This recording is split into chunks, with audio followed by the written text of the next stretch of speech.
বললাম একটা ধূপ নেবেন বা তিনটা বা পাঁচটা বেজোড় সংখ্যা ধূপ জ্বালাবেন। ধূপ জ্বালিয়ে কি করবেন, তো আপনি বাড়িতে একা থাকবেন, একা থাকলে আপনি প্রথম এটা আগে শিখে নিতে হবে, আগে থেকে শিখে নেবেন বা আপনি দেখে দেখে গাবেন। দেখে দেখে আপনি নাম হট্ট বইটা আপনার সামনে রাখবেন, ওইটা দেখে দেখেই আরতিও করতে হবে। আর আপনি কি করবেন, আরতি যখন ধূপ দেখাবেন এই তুলসী মহারানীকে কেন্দ্র করে আপনি 3 বার 5 বার বা 7 বার এইভাবে প্রথম ধূপ দেখাবেন। ধূপ মানে ধূপকাঠি 3 বার 5 বার বা 7 বার দেখিয়ে তারপরে যেভাবে ভক্তরা আছে ভক্তদের দিকে 3 বার দেখিয়ে, যেভাবে দেখালেন দেখানোর পরে ভক্তদের দিকে 3 বার দেখিয়ে এটা কোন একটা স্ট্যান্ডে রাখবেন।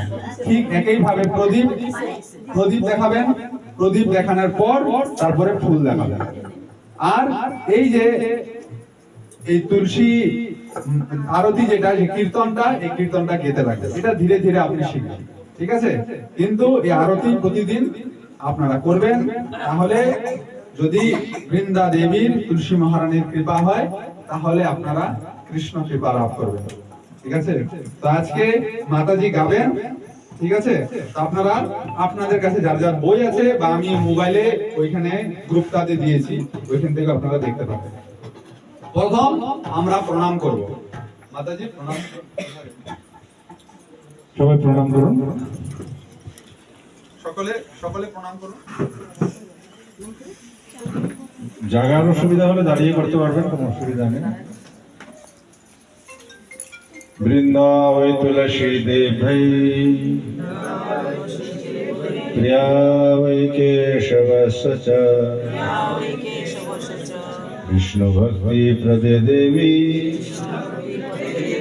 সত্যবতৈ নমো নমঃ। বৃন্দাবৈ তুলসী দেবৈ প্রিয়া বৈ কেশবস্য চ विष्णु भक्ति प्रदे देवी सत्यवतै नमो नमः। वृंदावै तुलसी देवै प्रियावै केशवस्य च विष्णु भक्ति प्रदे देवी सत्यवतै नमो नमः। शुद्ध भक्ति प्रदायिनी तुलसी महारानी की, वृंदा देवी की जय। घोष तमत्रोनंदे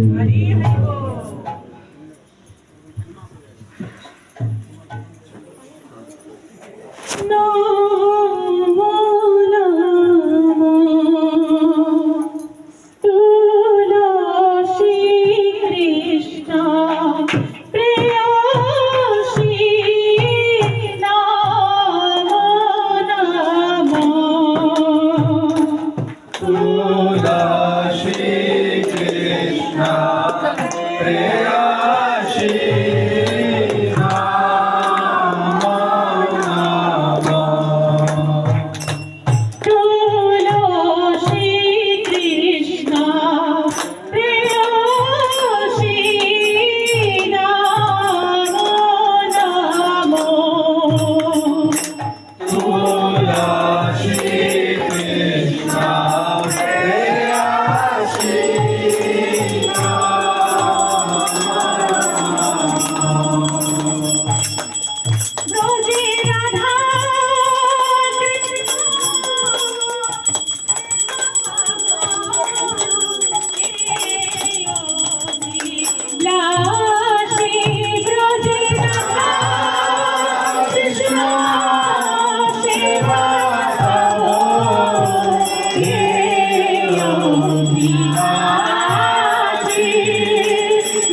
যে তোমার চরণ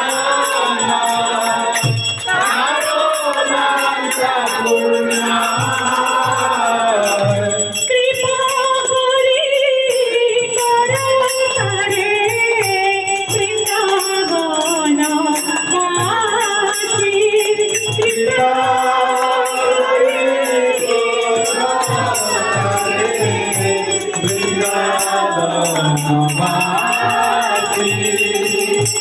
মুরারে অভিলাষ প্রিয় সূর্যে দিও বাস মুরারে অভিলাষ প্রিয় সূর্যে দিও বাস নয়নে হেরিব সদা যুগল রূপ রাশি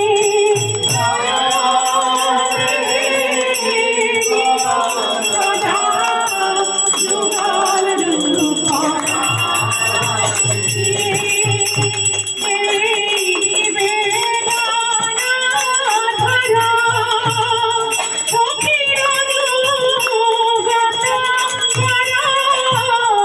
এই বেদনা ধরা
Thank you.